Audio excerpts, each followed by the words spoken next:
Umpisa natin balitaan sa isang breaking news. Lumutang na isa sa mga hinahatawang suspect sa pag-hold up sa pagpatay sa estudyante ng UP Los Baños na si Ray Peñaranda. Lumutang siya mismo rito sa ating studio at sumuko sa ating kapatid na si Actionman Raffy Tulfo. Narito po ang report ni Raffy Tulfo, eksklusibo. Kaninang alas 9 nga, Cherry, Paulo, lumutang dito sa ating opisina si Tyron Tervio para sumuko. Si Tyron Tervio, isa sa mga itinuturong suspect sa pag-hold up at pagpatay sa UP Los Baños student na si Ray Peñaranda nitong linggo. Naritong kwento. Ito ang itsura ng suspect na si Tyron Tervio ayon sa paglalarawan ng mga pulis. Ito ang itsura ni Tyron nang voluntaryong lumutang at sumuko sa News 5 kani-kanina lang. Balot na balot at ayaw makitang muka.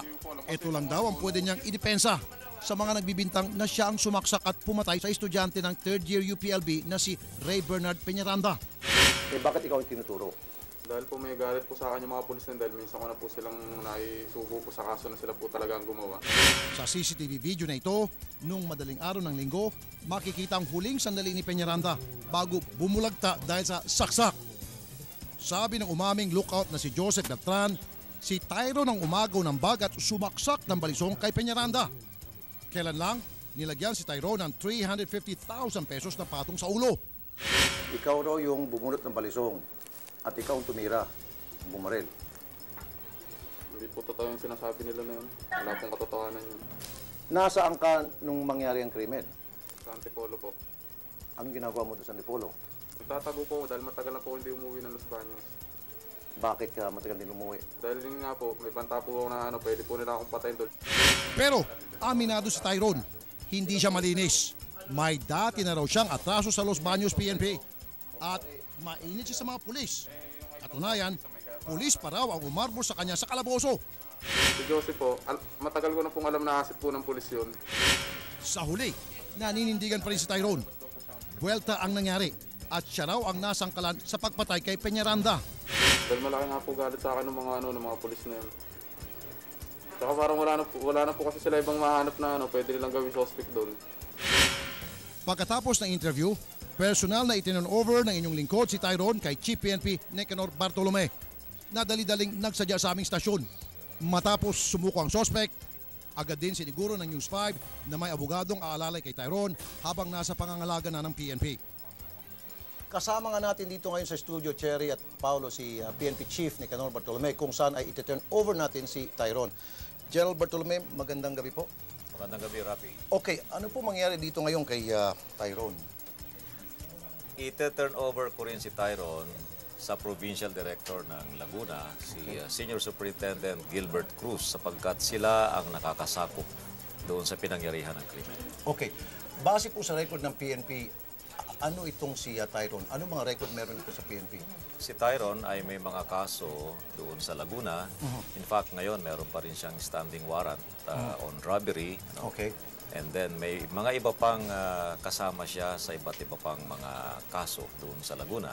Okay. At ang pinaka-latest ay ito nga, yung pagkakapatay sa isang estudyante ng UP Los Baños. Okay, nasabi sa akin kanina ni Tyron, sir, na siya raw ay nakulong at nakatakas. Ano ho yung record meron kayo sa PNP tungkol sa pagkatakas niyo ito? Paano siya nakatakas, sir?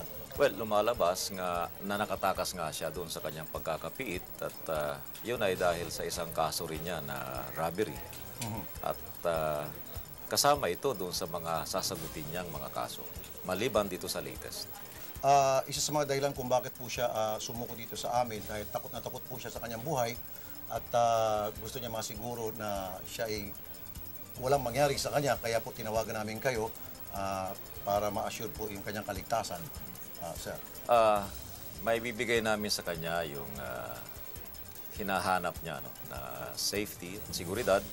At bibigyan ko rin ng instruction si Colonel Gilbert Cruz na siguraduhin yung kanyang safety hanggang sa ma-return nga itong warrant na ito at masagot pa niya yung mga ibang kasong kanyang kinasasangkutan. Okay. May kasama tayo ngayon, sir. Tinawagan namin isang miyembro ng Public Attorney's Office para naman ma-assist siya at para yung kanyang karapatan maprotektahan din, karapatan pantao. Oo, maganda nga yun, Rafi, upang sa ganon ay merong makapagtanggol sa kanya kasi kinakailangan naman lahat ito ng mga nasasakdal at mabuti na rin at meron tayong nakuhang abogado from the Public Attorney's Office. Okay. Ngayon sir, na yung tinuturo mastermind, triggerman, nandito na sa custody ng PNP, would you consider case closed o gagawa pa kayo ng malalim na investigasyon sa kaso? Meron pa tayong hinahanap na isang kasama at kung makukumpleto na ito, mas maganda upang sa ganun ay makapagpatuloy yung pagdinig sa kaso. For now, ay dalawa na ito na nasa kustodiya ng PNP at kapag ka nakuha pa yung isa, edi kumpleto na yung solusyon natin. Okay. Although meron po siya mga allegations na hindi raw po siya ang triggerman at siya ay fall guy lang, hawak daw siya ng ilang pulis na tiwali. Yun po siguro, bahala na po yung PNP natin na magsagawa ng investigasyon to check kung tama yung mga sinasabi niya o kung nagsisinungaling siya. Ano po? Yes, so lahat naman yung kanyang sasabihin ay titignan din natin ang katotohanan sapagkat meron siyang allegation na sinasabi at isasama natin ito dun sa investigasyon. Maraming salamat po sa inyo, General Bartolome. At balik po sa inyo, Paulo and Cherry. Maraming salamat sa iyo, Rafi. Marami pang mga detalye na kailangan imbestigahan sa mga kiniklaim ni Tyrone. Ano?